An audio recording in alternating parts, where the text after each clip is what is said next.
Coach, what's your evaluation of how the team performed in practice and what you saw during the bye week? It's positive. I think you always worry about the bye week's not an off week, right? I want to make sure that was um, heard loud and clear by our players. Also wanted to understand we're going to take care of them. We're pretty banged up. We needed the bye. Came at a good time. So there's a balance there of taking care of the guys, but getting some work done and getting better and obviously getting the game plan in for Rice. But I told them, Thursday after practice, I was really appreciated the way that they handled the bye week and the way they attacked it. And I thought it was positive. What about Rice looking towards them now? What makes their version, Coach Abel's version of the triple option unique? Well, they're exclusively in the gun, Scott. Um, it's I tell you, Scott Abel's done a phenomenal job. Everywhere he's been, and I said this about Coach Chronic a lot. He does a great job of knowing who his personnel is and putting those guys in position to be successful. And obviously, you're doing something that's a little bit of an equalizer for them, just like it is for us. And he's a guy that has evolved and adapted as well. But they're doing a really, really nice job. He's had success everywhere that he's been, in a few different ways. But there are some basic principles that he believes in, and they're doing a really nice job of executing those things. I think they're a lot like us. The first few games, I'm sure there's a lot that that they feel like they can do better. And I'm sure that they'll get some of that stuff squared away and straightened out, and they'll continue to get better. You watch the O line, and they've made progress, every week, and just those players get more and more comfortable in that system, they'll continue to get better and better. But some similarities, to answer your question, Scott, but unique. It's own system for sure. Also, watching their game against Charlotte, their defense gives a lot of different looks. They do. Oftentimes, you'll see a front that not a single one of the players has his hand down in the dirt. They're all up, and then they might have their hand down in the dirt in the next play. Is that kind of what you're seeing? Yeah, yeah. Different personnel groupings, odd even front. Bring some creative pressures. They do a really nice job, and we struggled with it last year. I think they're really well coached. They play hard. They're technically and fundamentally sound. I think what they do schematically is really good, and they play hard. And this will be our biggest challenge that we face so far. Thanks, Coach. Welcome, Scott. Tim Nolan. Hey, Coach. Yeah, you look this weekend at what some of the other programs have done in the American, and there's some votes being received by Memphis, the likes of Tulane and others. How much, or maybe how little, as a coach, do you concern yourself with the fact that it's Memphis and others getting a lot of the fanfare right now, and not as much Navy?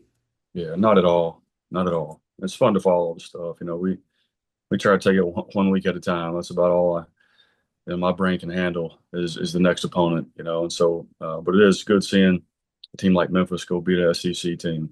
We've had some big wins, in our conference against, Power Four schools so far this season. So it's good for our conference, Tim. Especially at the end of the year, for one of those teams has the opportunity to play in the conference championship game. You think that that our conference should be well positioned, to get a playoff bid.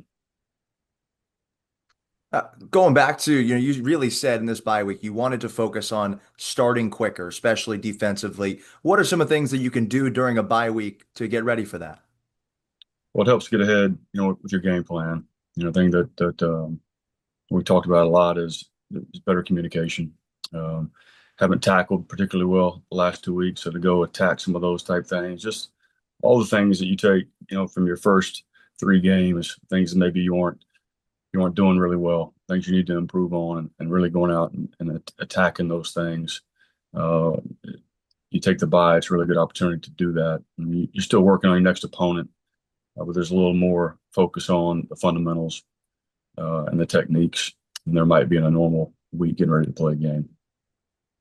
One overarching characteristic with this group you have is consistency in their preparation, in their work ethic. What is something that maybe the average Navy fan doesn't see behind the scenes that makes that quality so impressive? Well, I think the thing that people don't really fully understand maybe is, what these guys have. We talk about a lot, right? But all they have on their plate and being able to compartmentalize. We've got 6 weeks exams this week, and we're getting ready to play a game. 6 weeks exams at Naval Academy is no joke. And so that's just another thing we try to use the bye week for, is to get ahead of that a little bit. But the way that they're able to do that and then show up and work the way that they do, we practice at a really fast pace, at a really high level. And our kids come out and practice with great effort, every day. And when you consistently work like that, that pays off in dividends, as the year goes on. It's something we talk about a lot. You don't see huge improvements one week to the next, but you see these incremental improvements as long as you are putting in the work and embracing the process. You'll continue to get better, and that'll pay off, once we get later into the season. Thanks, Brian. Yeah, Tim. Wags. Coach, you said they run exclusively out of shotgun, but they also do exclusively zone blocking, correct? Rice? No, I mean, it's a lot of zone scheme, zone option, but there are some gap schemes, things that they'll do, Wags, and some gap scheme read things that they'll do. So it's a nice mix. So, I mean, you would think with a brand new offense, I mean, that would there'd be a learning curve. It takes a while to really establish the triple option. I remember Coach Johnson, he needed a full season to really teach everybody in the offense how to run it properly. And it was the second year that they took off. Are you seeing some hiccups? I mean, I don't think they're real good on third down, which, option teams are normally in third and short, but it looks like they've obviously must be in third and longs if they're not converting a high rate of third downs. What are you seeing? Are they still look like they're learning this offense? Yeah, I think if you watch the last game, there's a few plays where the pitch guy doesn't go the right way, or you're blocking it not quite right on the perimeter, and I mean those are things that still happen to us occasionally. But Coach Abel's been there for a spring, and what we're able to do in the summertime now gets you a little bit ahead too. So, and people could have said the same thing about us last year, and we got off to a pretty hot start offensively. So they're functioning well. Don't mistake anything that I've said. I just know that they're going to continue to get better and better. And maybe more so than the average team because it's a new system for those guys. But they're functioning pretty smoothly right now. So I watched the Charlotte highlights, and that's obviously only the good because they're showing their scoring drives. But on those scoring drives, they slice and dice them pretty good. The quarterback looks like a heck of an athlete, and that little tailback, running back, is incredibly quick. Change of direction guy, can get on the edge. What are you seeing out of their skill position players, in particular, the quarterback and the running back? Yeah, quarterback Chase he's dynamic, and he can go. And Quentin, the tailback, he's small, man. He is dynamic. I mean, he is as quick as you'll see. And both those guys, they had a lot of explosive plays. And both those guys are capable. They're both home run type players. So, if you don't fit something right,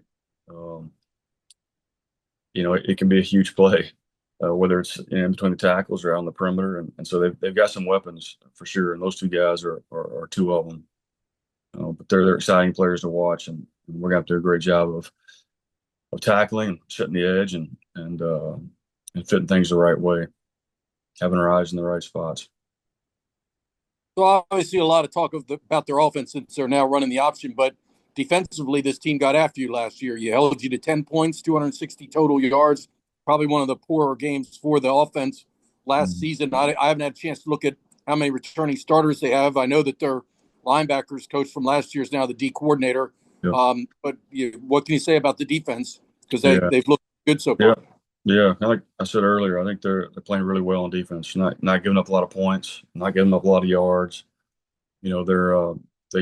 They create a lot of negative plays. They've got a lot of sacks, a lot of TFLs, and they defended us really well last year. And they've got a lot of those guys back, and they've got some continuity with their system, which is really important. So, like I said earlier, I think they present some problems. They're multiple. And outside of the scheme, I think they're well coached, Wags, and they're like I said earlier, they're sound fundamentally. They're sound with their techniques. You don't see them out of place very often. They tackle well, so it's going to be a huge challenge for us. And then you add the element, Wags, where they've been defending the option, in practice going against their guys, and so they're good on defense. Wyatt Kopelman.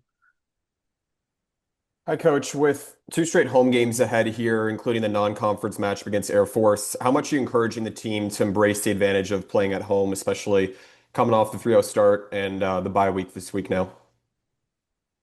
Well, I wouldn't really talk about it in terms of, taking advantage of playing at home. Why it's nice to be at home. There's no question about that. It's always great to be here. It's just doesn't matter if we're on the road or we're at home. We approach things the exact same way, and it's nice to be here the next 2 weeks. I do know that, and have our hometown support and all that. So, we've got to use that to our favor, obviously. But it's the comfortability of playing at home and the routine that we have here and all those things that it's nice. And I know you mentioned the emphasis on tackling improving for this game following the bye week. Is there anything on the other side of the ball, whether it's penalties or ball security, that you're most emphasizing going into this week? Yeah. Fundamentals. Leverage was a big thing for us last week, having our head, covering people up, getting bodies on the right bodies with the correct leverage. All right. Even when we don't block them great, if we got leverage, this is a big play offense, right? And so we've got to do a better job with those things. So it was a really huge emphasis on the fundamentals and technique offensively last week. And how do you balance focusing on early game corrections that this team has shown it can implement so far to come from behind, if not to power through in the second half while keeping the team confident and aggressive, especially after how well you finished the game against Tulsa? Sorry, how do you balance? Say that again. I'm sorry. Just focusing on implementing early game corrections, especially with how well the team did that against Tulsa. Yeah, what's coaching in a constant state of corrections and trying to do things better than done before, and while also continuing to maybe add a couple of wrinkles here and there, continuing to evolve and make sure we're getting the ball to the right players and those kind of things. And obviously, the game plan changes week to week based on what you think you're going to see a little bit. So there's a good balance there. Sorry, I didn't understand the question at first. That's okay. Thank you. You got it. Scott Wyckoff. Coach, what about Job? It seems like he's a lunch pail guy on defense. Might not make the flashy plays that some of the linebackers to his side play, but it seems like he's got his nose in there almost every play. Yeah, he's around the football. That's for sure. You need your Michael linebacker to be around the football, and I think Job he's tremendously talented. Scott, he's big, he's fast, he can run, he's smart. I think the more the game slows down for him, the better he's going to get. He's like it's his first time being a starter, since he's been in Navy, and so I think he's handled it well. And I think he's a guy that, like a lot of these guys, will continue to get better and better as the game starts to slow down for them. And we got to make sure that what we're doing, on both sides of the football, that our guys can go play fast. Because when you take a lot of the thinking out of it, and guys can go play fast and free, that's when they're at their best. I think the other thing we got to do with some of these guys is give them a little bit of a break. When they're fresh, they play better. And Coleman Colley's been playing well when he's gone in at Mike, and so we got to balance those reps and make sure Job is fresh, and he's at his best when he's in there. And moving into the fourth game of the season, the fifth week of the season, how are the plebes evolving in a new role to many of them being on scout teams? Yeah, really well, really well. I've said this a bunch. This is a really, really talented class. Class looks a little different. There's a lot of size and length in this class, and so I couldn't be more excited about the future of this plebe class. And we got a lot of guys that are contributing, on Saturdays right now. But those guys are taking a lot of pride. The guys that are giving us a look, taking a lot of pride in what they're doing, and it's an opportunity for them to work on their craft too, and to go get better. And we tell them all the time, we pull guys off the scout team a bunch, since I've been here. Guys end up playing significant roles for us, in the back half of this middle to the back half of the season. And there's some guys that can certainly do that. Thanks, Coach. Good. Tim. It was fun last week talking with Ira about his competition earlier on this year at the corner position. It seems like every time one of us asks one of your players about whether fighting for a spot, trying to get some more first team reps, they're constantly supporting their contemporaries, constantly supporting their position group. But what's it like for you as a coach when you know that you might be forcing some of your players to compete, but they ultimately want the best for each other? Yeah, I think it says a lot about, who this team is. You got a bunch of unselfish guys, and that are willing to do anything for the betterment of the team.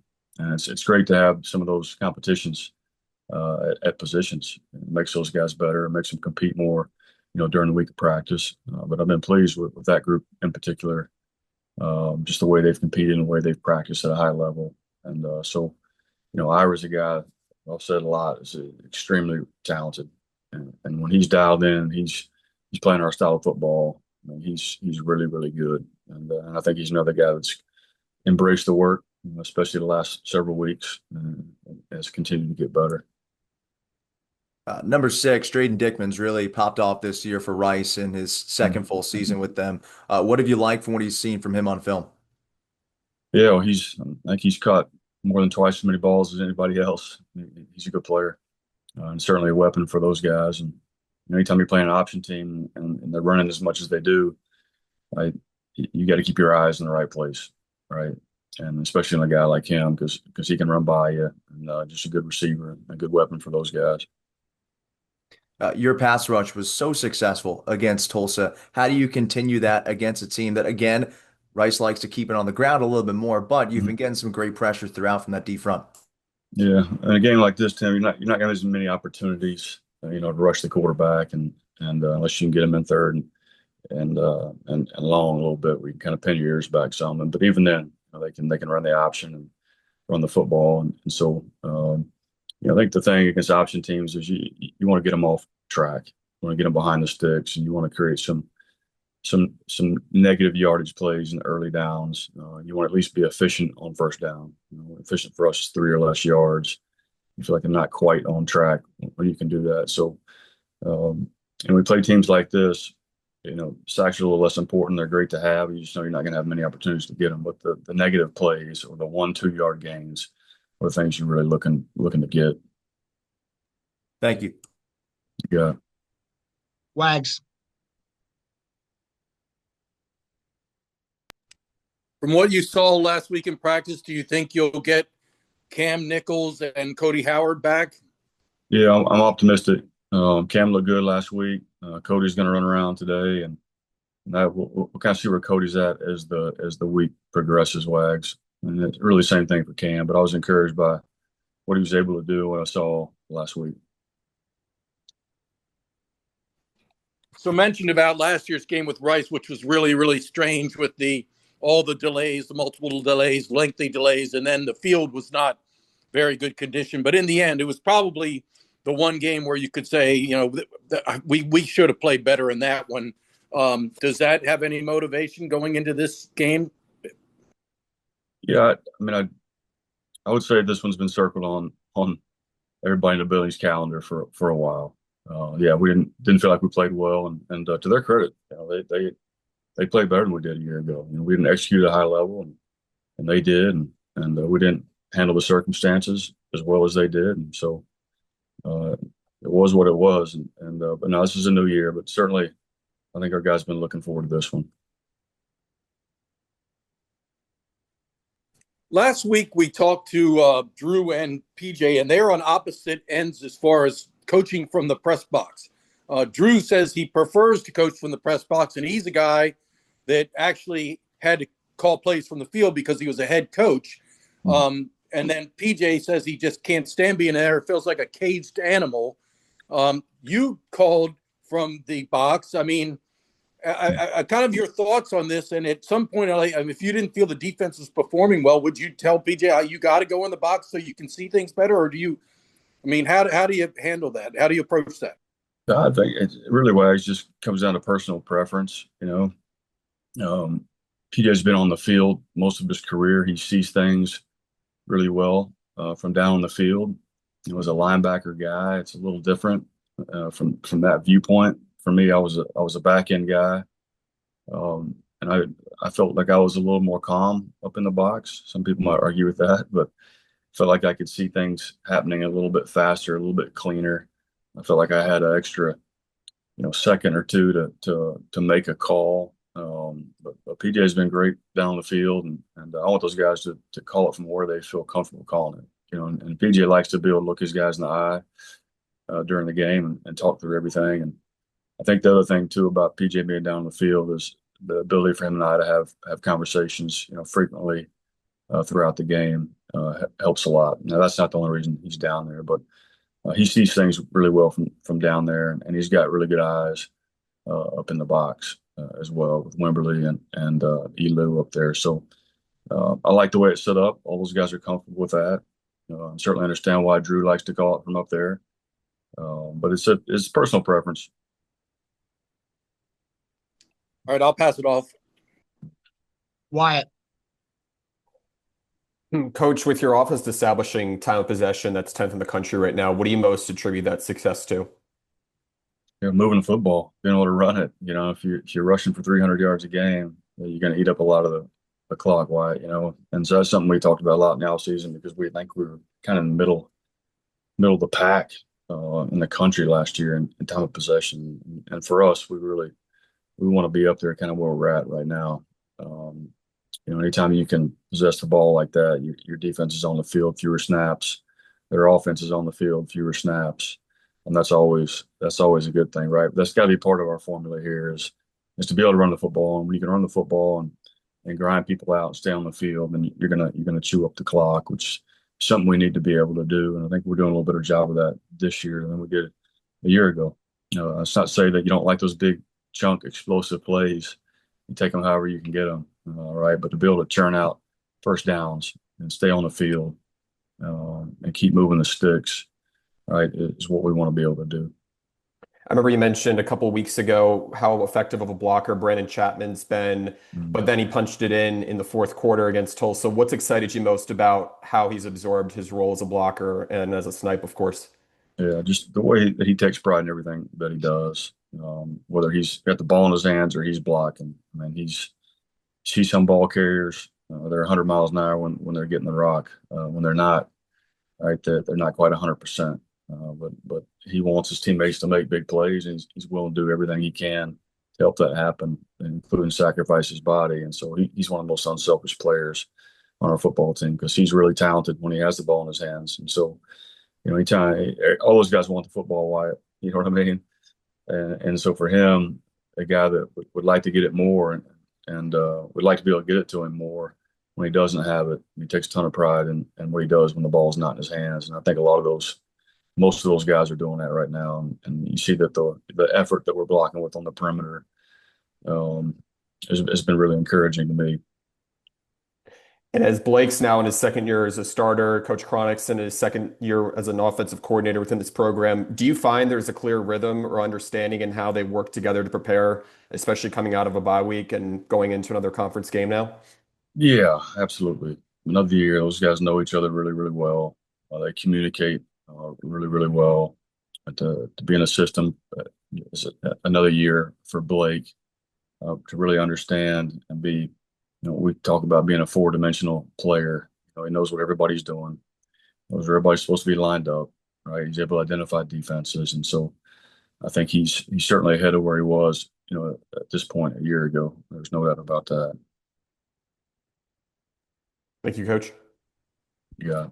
We were exactly in the middle last year in time of possession. We were 67th.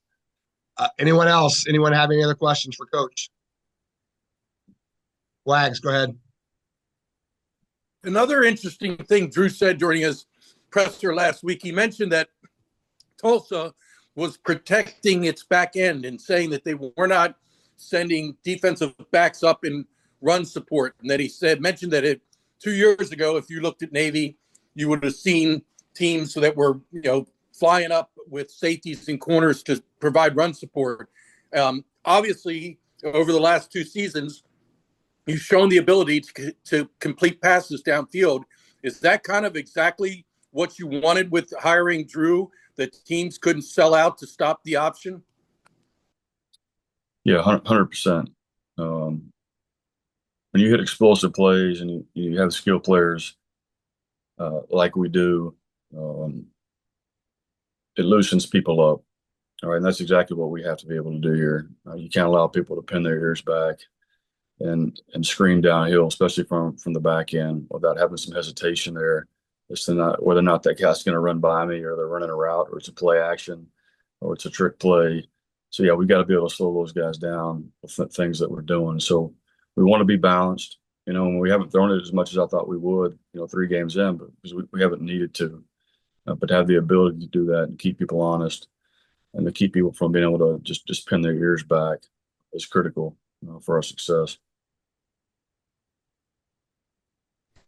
And you, I'm sure, watched, as I did, Tulsa beat Oklahoma State, a huge upset for them. Can you talk about 1 week after you beat Tulsa on their home field, they go and beat Oklahoma State in wherever that is?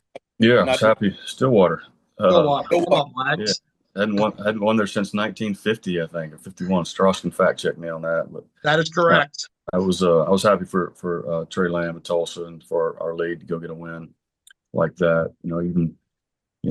Oklahoma State's down a little bit right now, but to go into Stillwater on a short week, they lost a day of preparation, and to beat them in Stillwater was a huge win for them, and probably makes you feel a little bit better about the win that we had over them. All right, thank you, Coach. You got it. The American has 6 wins over Autonomy 4 conferences. That's more than the ACC or the Big Ten. Anyone have anything else? All right. Thanks a lot, Coach. Thanks, everybody. Thanks, guys.